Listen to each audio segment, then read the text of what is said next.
eu sou a Bruna Prates, esse é o meu canal e você é muito bem-vindo aqui. Hoje a gente vai conversar um pouquinho sobre Pedro, as 3 fases de Pedro. Quem foi Pedro? Um dos discípulos de Jesus. Antes de eu iniciar o vídeo, eu quero convidar você a se inscrever aqui no meu canal. Se esse vídeo fizer sentido para você, encaminha para outra pessoa, para que essa mensagem possa chegar a mais pessoas. E me conta nos comentários qual fase de Pedro você está.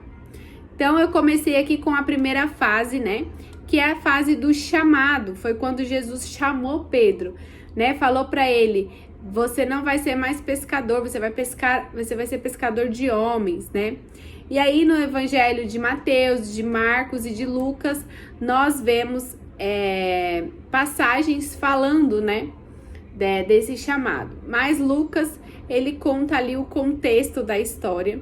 E eu acho muito interessante porque Simão, ele lança as redes em obediência a Deus, a Jesus ali, a figura de Jesus. Ele lança as redes em obediência. Porque tudo começou quando Jesus fala para Pedro, depois de uma noite exausta, dele ter pescado a noite inteira e não ter pego nada. Quantas vezes na nossa vida acontece isso? Da gente se esforçar pela força do nosso braço, muitas vezes. Muitas vezes a gente colocar ali esforço, energia, a ponto de você realmente estar exausta. E aí Jesus, o Espírito Santo, ele vem e fala para você fazer mais uma vez. E você fala: mas eu já fiz. E ele fala: faz de novo, E aí Pedro, ele fala sobre isso, aqui em Lucas 5, versículo 5, Começa no 4, pra gente entender. Tendo acabado de falar, disse a Simão, Jesus, Tendo acabado de falar com a multidão, disse a Simão: vá para onde as águas são fundas, e a todos lancem as redes para a pesca. Simão respondeu: mestre, esforçamo-nos a noite inteira e não pegamos nada. Mas por que és tu quem está dizendo isto? Eu vou lançar as redes. E aí, quando ele lança as redes, ele faz a maior pesca ali da vida dele, Ele pesca a ponto de precisar dos filhos, de Zelote ali para poder ajudar ele a tirar os peixes das águas, E aí, naquele momento, quando Simão Pedro viu, prostrou-se aos pés de Jesus e disse: afasta-te de mim, Senhor, porque eu sou um homem pecador. Pois ele e todos os seus companheiros estavam perplexos com a pesca que haviam feito. E aí Jesus pega e fala para Simão: não tenha medo, de agora em diante você será pescador de homens. E aqui me faz fazer um parênteses para a gente poder olhar essa frase de Jesus, de não tenha medo, de agora em diante você será pescador de homens. Primeiro Pedro se arrepende: afasta-te de mim, Senhor, porque sou um pecador. E aí Jesus pega e fala para ele: não tenha medo, de agora em diante você será um pescador de homens. Aqui eu vejo Jesus mostrando para mim, para você e para Pedro, que não importa o que você viveu no seu passado, não importa o seu passado, mas de agora em diante, quando você reconhece Jesus ali, que você tá na presença dele, de agora em diante, ele não tá falando do seu passado, ele não tá falando do passado de Pedro aqui, o que Pedro havia feito. Você será um pescador de homens. Ele chama Pedro, ele faz um chamado para Pedro, E eles então arrastaram os barcos para a praia, deixaram tudo e o seguiram. Gente, Pedro tinha feito a maior pesca da sua vida. Ele tinha feito ali, tinha ficado milionário, vamos dizer assim, de uma hora para outra. Ele era pescador, ele tinha feito a maior pesca da sua vida. E a palavra fala: deixaram tudo e o seguiram. Muitas vezes a gente começa a caminhada com Jesus, mas a gente quer ficar brincando ainda, Voa um pouquinho para frente, volta um pouquinho para trás. Jesus, ele te aceita, ele te recebe como você é e como você está. Gente, vocês acham que Jesus não conhecia o temperamento de Pedro, né? Vamos conversar assim, né? Eu gosto de ver muito aquele The Chosen. E eu fico imaginando, né? Assim, será como que foi Pedro mesmo, né? Então, assim, Jesus sabia de tudo. Ele sabe do que nós vamos fazer. Ele é onisciente, onipotente, onipresente. Mas ele fala, de agora em diante, você será um pescador de homens. Então, o nosso chamado, a nossa vida, ela começa a partir do nosso novo nascimento, quando você conhece e reconhece Jesus, né? Então, Pedro aqui, ele teve aquele primeiro amor. Vamos olhar aqui e dizer que é o primeiro amor de Pedro com Jesus. E vamos também pensar que naquela época eles aguardavam o Messias, eles aguardavam o libertador, e eles não saberiam que o Messias viria a primeira vez como um cordeiro, que ele viria. Eles achavam que poderia ser uma guerra, que eles iriam brigar com os romanos, e Pedro estava ali, tô aqui, né? Ele foi com tudo. Só que a gente começa a olhar, né, a caminhada de Pedro. Pedro, ele teve o maior discipulador que passou nessa terra fisicamente, né? Porque o Espírito Santo, ele tá aqui, ele nos direciona, ele nos guia, ele nos mostra o caminho que ele quer que a gente siga, né? E aí, se a gente for olhar lá em João 18:10, começa quando Jesus, ele vai ser entregue, né, por Judas. E Pedro, a palavra, eu achei interessante, porque a palavra, aqui na minha tradução, ela fala assim, ó, tá em João 18, versículo 10. E a minha tradução fala assim, ó, que Pedro trazia uma espada, tirou e feriu o servo do sumo sacerdote, decepando-lhe a orelha. Então ele já trazia a espada, ele já estava ali pronto para guerra. Ninguém usa uma espada a troco de nada. Ele já estava ali com uma espada, né? E aí, quando a gente vai olhar lá em Mateus, né, no versículo 26, no capítulo 26, no versículo 73, né, que quando Pedro começa a negar Jesus, então a gente vê um Pedro que estava ali pronto para a batalha, né, porque tem passagens que Pedro também fala, Jesus, eu tô pronto, eu morro por ti, eu morro no seu lugar, eu morro com você, né? E aí a gente vai ver depois um Pedro que tá ali, que realmente quer mostrar para que veio, corta a orelha do servo, mas horas depois a gente vê um Pedro que nega Jesus. E eu quero chamar a sua atenção para o versículo 73, aonde ele vai negar Jesus pela terceira vez. Pouco tempo depois, os que estavam ali por perto chegaram a Pedro e disseram: certamente você é um deles. O seu modo de falar denuncia. E aqui eu paro para poder refletir e falar: Senhor, será que o meu modo de falar, será que o meu modo de me comportar está denunciando que eu sou sua serva, que eu sou sua filha, que eu caminho contigo? Porque nós precisamos expressar o caráter de Cristo. O nosso modo de falar, o nosso modo de vestir, o nosso modo de se comportar precisa expressar o caráter de Cristo. Precisa que as pessoas olhem para você e falem: tem algo diferente em você. As pessoas precisam olhar para você e falar: certamente ela faz alguma coisa de diferente que eu ainda posso nem saber o que é. E querer saber o que é. E é o seu caminhar com Cristo. Porque o nosso caminhar com Cristo precisa ser diferente. Nós precisamos nos transformar. Jesus, ele nos aceita como nós estamos, sem olhar para o nosso passado. Ele nos recebe de braços abertos como a gente está. Mas ele não aceita que você permaneça igual. É impossível você começar a caminhar com Cristo e não expressar o caráter dele. É impossível você começar a caminhar com Cristo e não falar diferente, não ter comportamentos, atitudes diferentes, precisamos aprender a conhecer o caráter de Cristo, precisamos a ler a Bíblia, precisamos a entender e saber quem foi Jesus.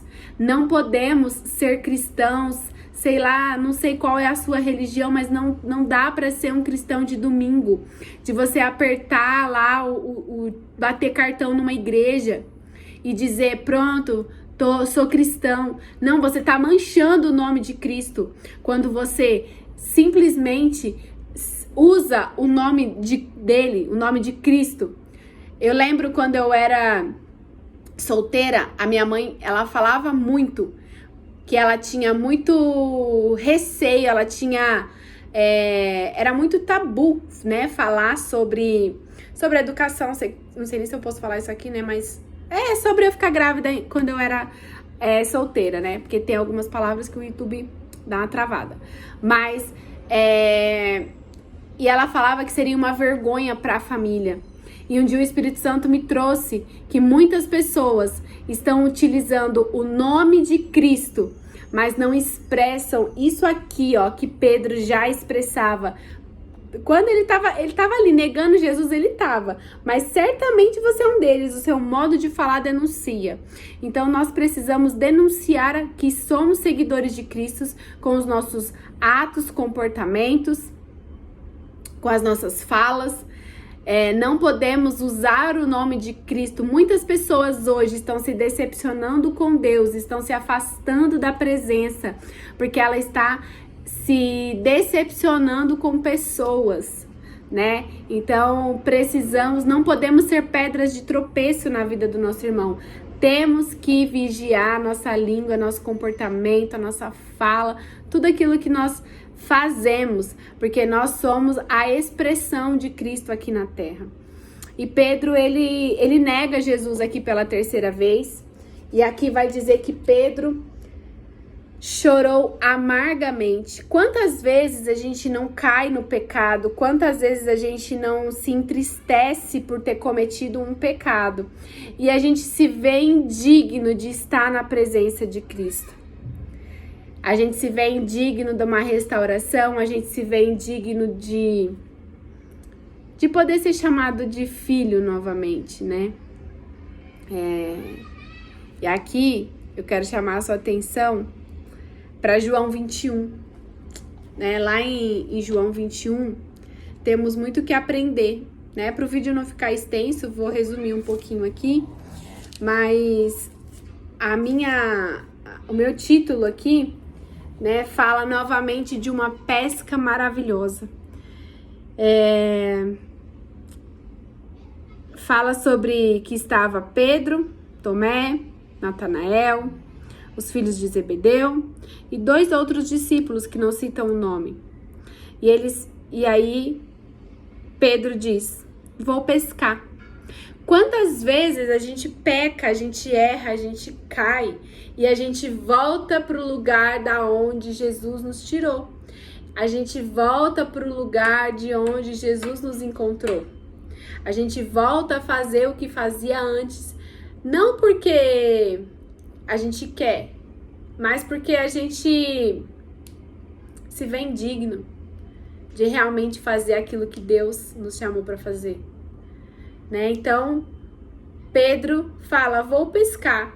E eles disseram: nós vamos com você. Quantas vezes a renúncia do seu chamado, a renúncia daquilo que Deus te chamou, vem fazendo com que outras pessoas renunciem também. O quanto você tem influenciado essas outras pessoas. Né? Então, fala que eles entraram no barco, mas naquela noite não pegaram nada. E aí a gente consegue lembrar de quando Jesus encontra Pedro pela primeira vez. Ele passou uma noite pescando sem pegar nada. E então, ao amanhecer, Jesus estava na praia, mas os discípulos não o reconheceram. E eles lhe perguntou: filhos, vocês têm algo para comer? Eles responderam que não.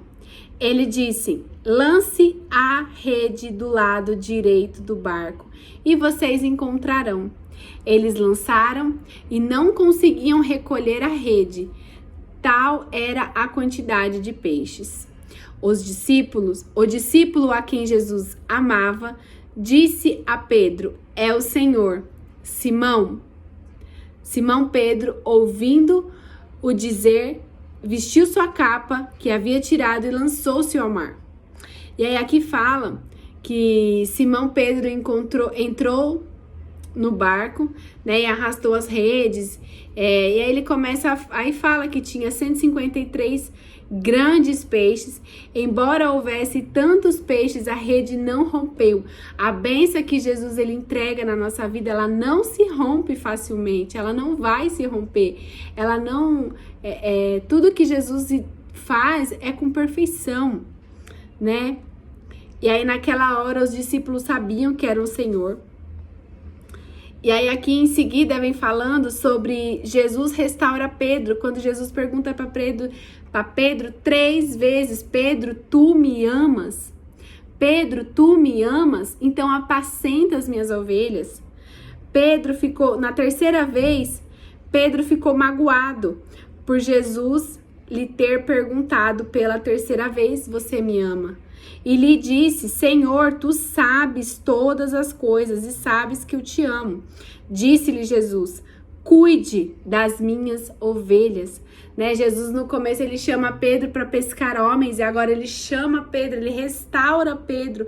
Da mesma forma que Pedro caiu negando Jesus 3 vezes, Jesus vem e restaura ele perguntando 3 vezes: tu me amas? Né?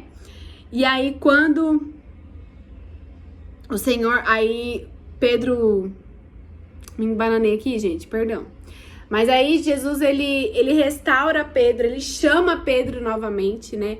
E essa é a terceira fase de Pedro, a fase que Pedro é restaurado na sua dor.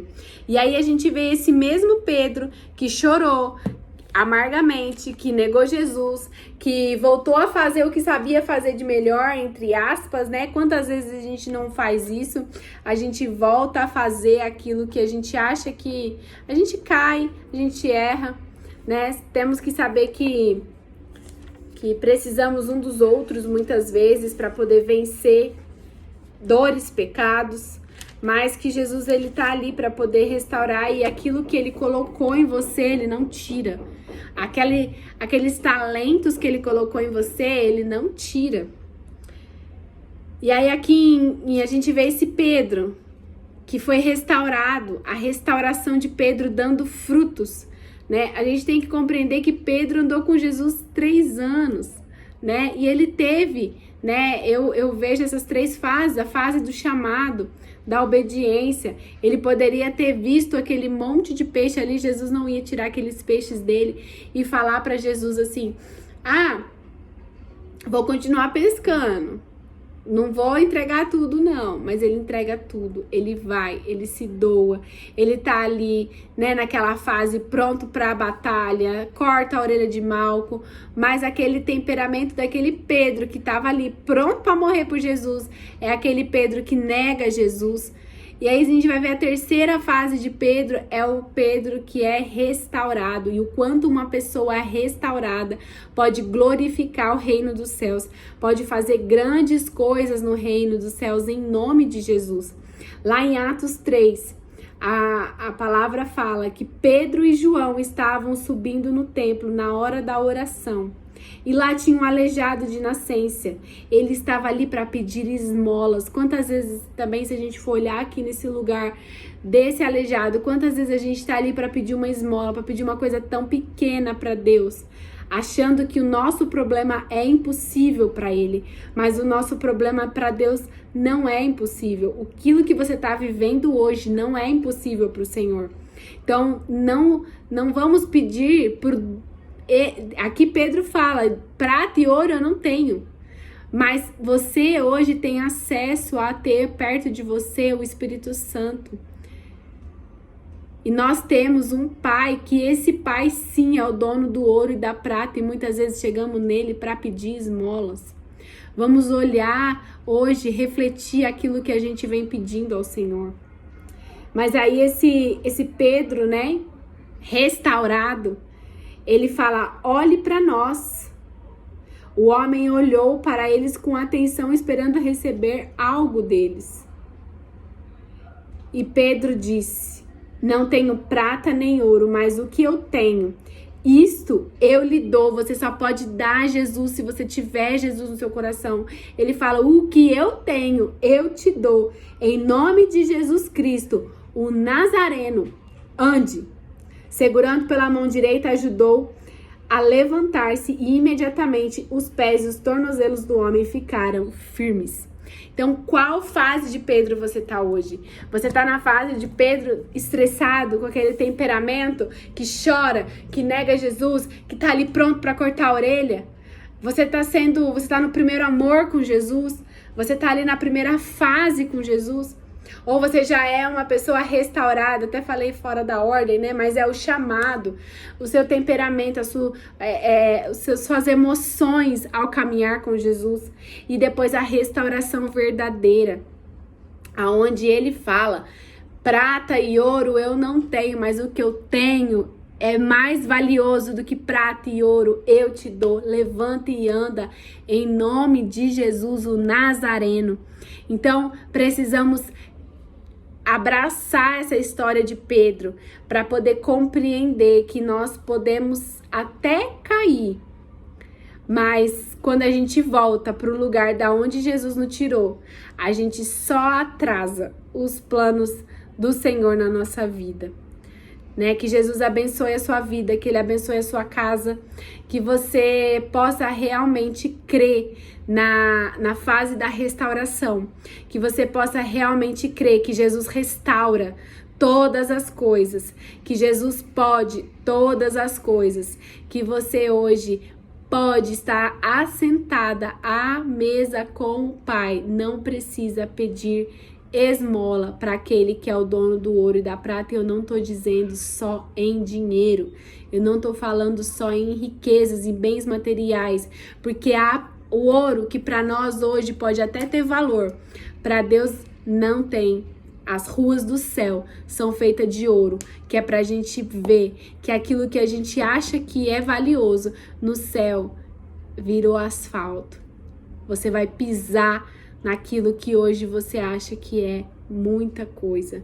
Então, creia que o Senhor pode restaurar a sua vida, a sua casa, a sua família, te dar uma restauração completa, que você pode entregar aquilo que é mais valioso para você, que o mais valioso para você ainda não chega aos pés do que é estar com Jesus e falar: prata e ouro eu não tenho, mas o que eu tenho eu te dou.